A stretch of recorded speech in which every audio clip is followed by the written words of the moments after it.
Hi guys, it's Amy and welcome to Extremely Cosmic.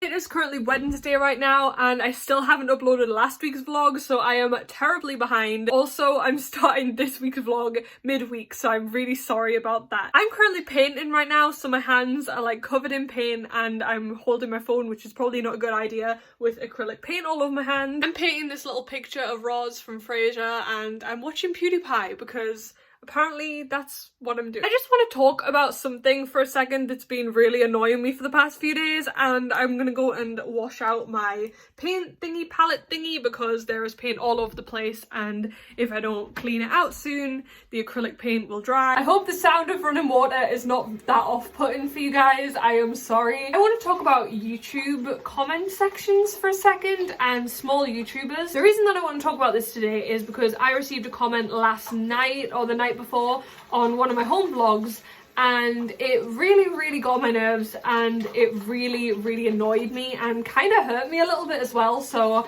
that's the main reason why I want to talk about this today. So the comment is it's deleted now, so you can't go and find it, but it was on the home vlog where I was talking about Lady Gaga's new album, and I had titled the video reviewing Lady Gaga's new album Chromatica.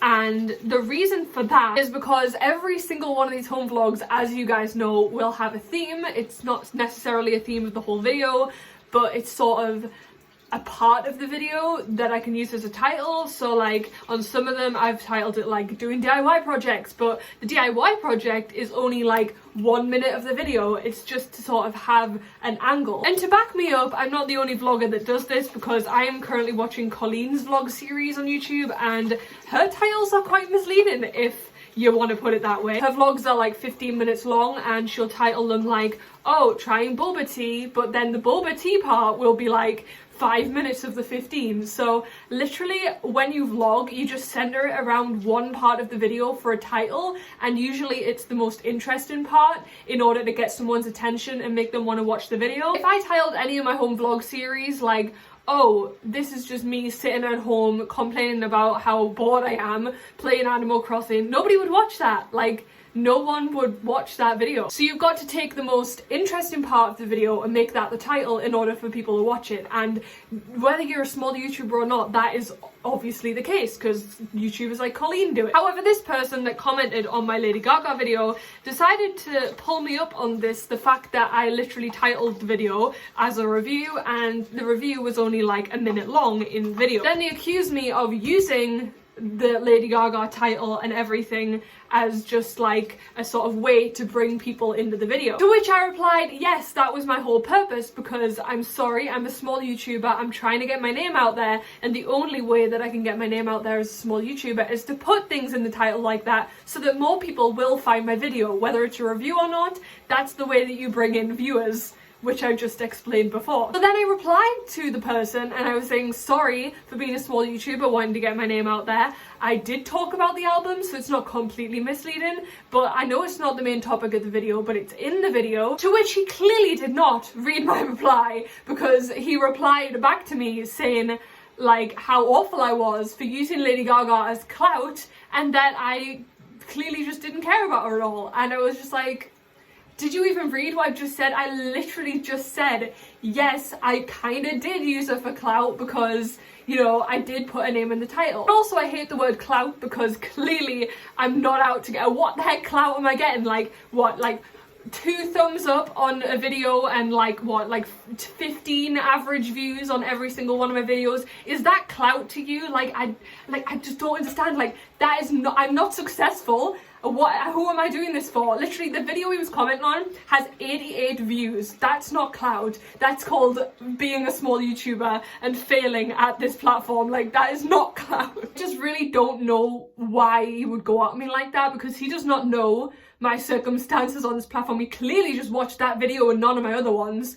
And it's very hard as a small YouTuber to get noticed on the platform, and that is why you do these sort of title things and you try and get yourself out there. And I do respect Lady Gaga, I enjoy her music, I've been listening to her for like 10 years of my life, and you know, like, I'm not being mean to her by doing that, I'm just I know it's a small part of the video, but I titled that because it was the most important part of the video and perhaps the part that I was most excited about. And it's a vlog. It wasn't titled as a review, it was titled as part of the home vlog series. And as a vlog, you just title it the most important part of the video. And that's all I have to say. However, actually, that's not all I have to say. I actually want to talk about comment sections on small YouTubers' videos because I think a lot of people forget that there is actually a real person sitting on the other end of these videos. Because for all you're watching me on your screen right now and you might think, oh, like, you know, she's away in a different country. Like, I know how you feel. I've watched YouTubers for 10 years and honestly, like, I watched PewDiePie for 10 years and I met him in 2015, which was 5 years ago.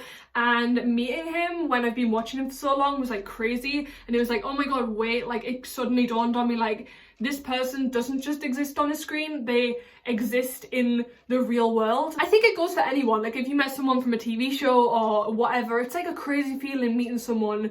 You're like, wow, there is actually a person behind that camera. And I think a lot of people need to realize that without having to meet the person, because it's honestly like such a hurtful thing to get like mean comments about yourself, especially when you're a small YouTuber.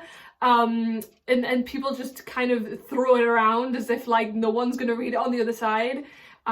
Joke's on you, I read every single comment because just like I said before, what the heck clout am I getting? I literally get like no comments on any of my videos. I'm lucky if I get one or two even. So literally, like, it does mean a lot when people comment and people say things to me, say nice things to me, and it's great and I love responding to you guys. I love like giving the little heart I just splashed up the wall with my paintbrush. So what I'm trying to say is next time you go and leave a comment, and first of all, why are you going to so much bother to leave a comment on a video that you didn't like or that you have a problem with? Like if I didn't like a video, I'm just like straight off that thing. Like I don't want to leave a mean comment about someone. Like I wouldn't press the dislike. Why does the dislike button even exist? It's funny because half of you hide behind no profile picture and a weird name that isn't even your own. So to be quite honest, like, who's lame now? It's not funny when I put so much effort into making these by recording myself all the time and then I have all the videos on my phone, send them to my computer, sit through like hours of editing them,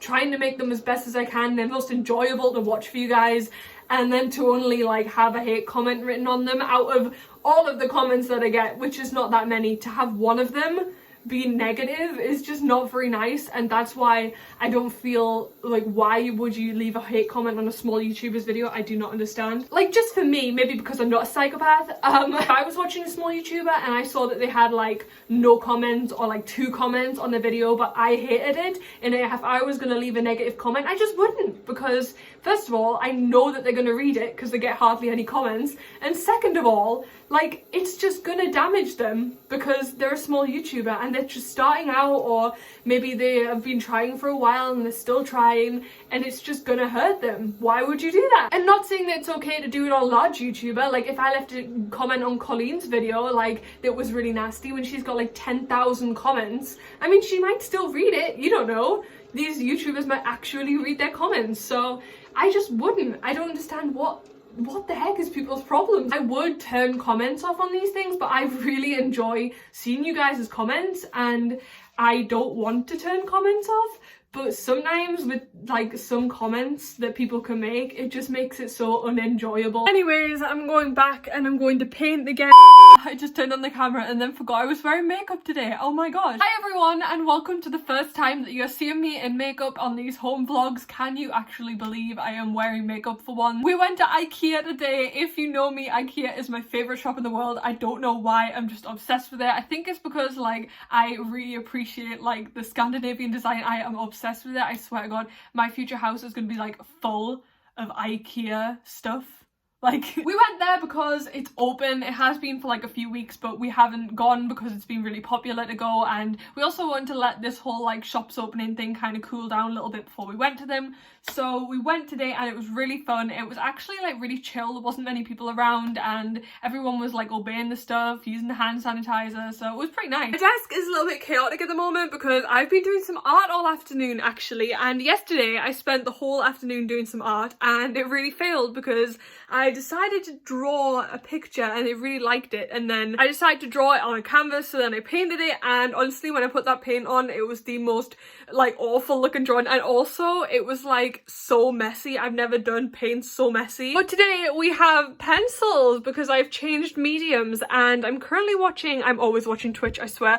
I'm watching PJ play Animal Crossing. It's been a while since I watched PJ actually, because I used to watch him a lot like a long time ago, and I met him actually at Summer in the City in 2017 in London, and he's really nice and he's really cool, and this is the first time I've watched him in a while. So that's that, and I'm drawing Buffy from Buffy the Vampire Slayer, and she's working in the Double Meat Palace because for some strange reason I love Buffy at the Double Meat Palace. I just walked across my room and I noticed my Vogue copy, and I want to talk about this for a second because I saw quite a lot of people online like talking about this Vogue, like the Vogue for this month, and saying like how they didn't like it, or they were like, is Vogue like a nature magazine now? And I was like, no, Vogue's not a nature magazine. It's just like, you know, showing that it's conscious of what's going on in the world right now, and it's showing that it knows about the virus. I don't really buy Vogue every month. I used to buy Vogue every month last year, and then this year I've just given up. It wasn't really worth it to buy it every single month because I wasn't really enjoying it as a magazine, and I didn't really read it. I just flicked through the pictures because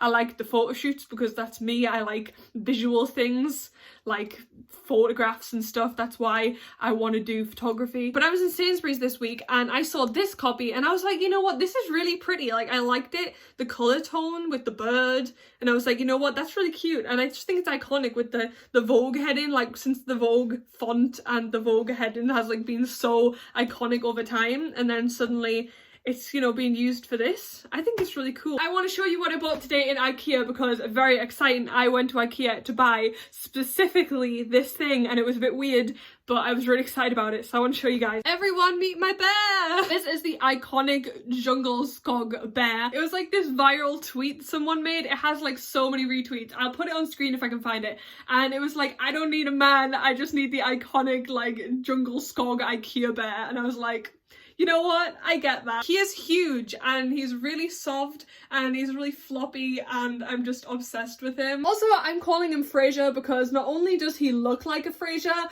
but wait for it. This deer right here that I've literally had this for literally years. I've had this for 5 years, and I found him in IKEA, but in the bargain corner because he has like a little bit of a sort of ear issue. And ever since I watched Frasier, I'm like, oh my god, doesn't this look like Niles? Me versus giving names to my soft toy. So I've been calling this deer Niles for like literally months, and then I decided now, and I've got this bear, this is Frasier, and this is Niles, and don't they look accurate? So now they just sit on my bed, like a whole caffeine Navosa on my bed. Before I go, I just want to say, I don't know whether I actually included it in any vlog because I haven't edited last week's vlog yet. I'm so bad at YouTube, honestly. But I don't know whether I mentioned it, I was having some Animal Crossing problems again. I've been having this massive breakdown last week because I decided that even though I haven't liked any of the popular villagers up until now, I decided that I wanted Raymond on my island, and I went on a search. I bought some Nuke Miles tickets on eBay. I dabbled in the Animal Crossing black market and it was really scary, and I bought them and I went to literally 400 islands and I never found him, and then I just lost hope, and there was people selling Raymond on eBay, so I went to eBay and I bought him for £4.50 on eBay. I went to this person's island, so weird, like it was literally just his house on the front of the island and that was it. Came out the house and then the person started talking to me, and earlier on in the day, because I bought him earlier on in the day, there was like some issues between like me and the seller, like deciding on a time to come and pick him up, and I was left waiting for literally an hour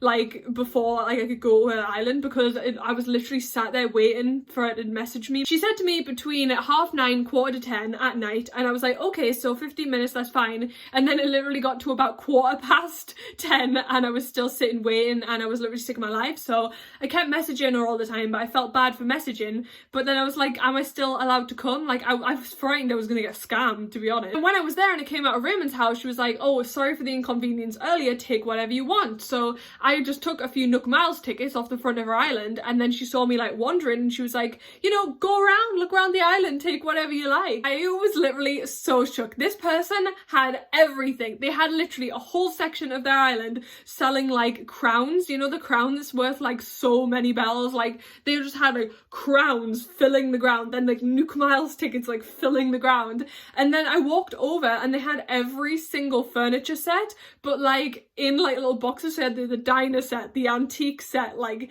the cute set, and I was like, whoa, what? This girl's insane. Then like the biggest godsend I have ever come across in this whole game, I found the whole of the astrology like series, and I was like, oh my god, are you kidding? She had like all of the star sign stuff that you can only get by talking to Celeste and like doing the whole catching stars thing, which I've like never done ever in the game. I've never caught one star fragment in the whole time I've been playing Animal Crossing. So there was me like snagging everything, like Aries rocking chair, Taurus bathtub, Galaxy wallpaper, like everything. I was taking it because I was so desperate. When I walked further across the island, I found all the space items. So I was like, I took the moon, and then there was like a flying saucer, an asteroid, and I was like, oh my god, how is this stuff? Like I was so obsessed with like taking all this stuff. Also, in my defense, she did say I could take anything that I wanted. I wasn't being greedy. I only took 100 Nook Miles tickets, which I could have took a lot more. I had a whole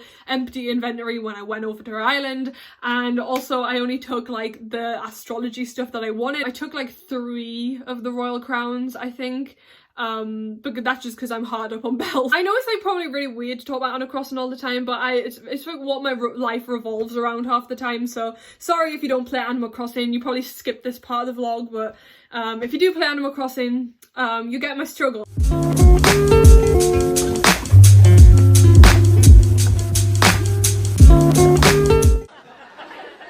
Future generations see what I had to put up with.